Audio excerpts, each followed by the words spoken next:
এবার তো বেশ হাড় কাঁপানো শীত পড়ছে, আরো আমরা সব কাজিনরা একসাথে, অবশ্যই মাথায় কোনো না কোনো একটা বান্দরামির আইডিয়া আসবেই। তো এত শীতে আমরা সবাই মনে করলাম চল একসাথে ছাদে বসে একটা পিকনিক করা যাক। মনে করলাম কয়েকটা জিনিস ঘরে রান্না করবো আর কয়েকটা জিনিস ছাদে গিয়ে রান্না করবো। সবসময় তো প্ল্যান ট্যান করে ফেলি, কিন্তু টাকার বিষয়ে আর কেউ কিছু জানে না, কারণ টাকা কারো কাছেই থাকে না কখন। তো এখন এত সুন্দর একটা প্ল্যান বানিয়েছি, তো টাকার জন্য আমরা বাদ করতে পারি না, ঠিক না?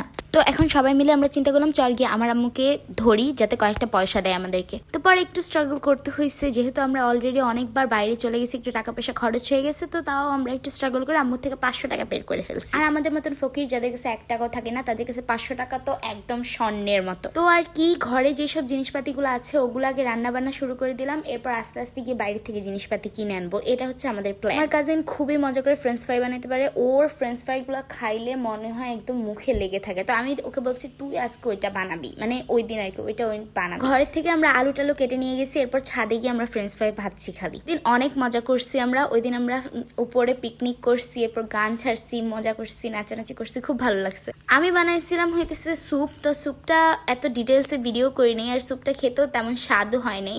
তো আমি এই স্যুপের রেসিপিটা আপনাদের সাথে শেয়ার করতে ইচ্ছা প্রকাশ করতেছি না, তবে ইনশাল্লাহ অবশ্যই সময় পাইলে একদিন আমি আমার কাজিনের ফ্রেঞ্চ ফ্রাইজের রেসিপিটা আপনাদের সাথে অবশ্যই শেয়ার করব। আর আপনারা অবশ্যই আমার আম্মু মোগলাইয়ের রেসিপিটা জানেন, আর না জানলে অবশ্যই গিয়ে ভিডিওটা দেখে আসেন। আর আমার আম্মু আমাকে সুন্দর করে বেশি করে কতগুলো মোগলাই বানিয়ে দিতেছিল আর কি।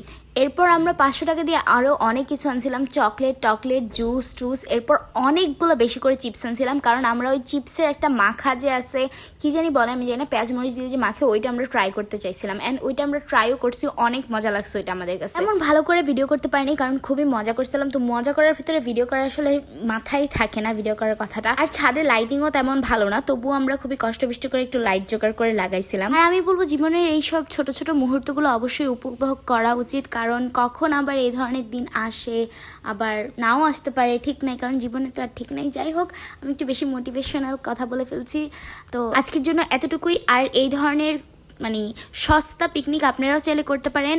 Bye bye.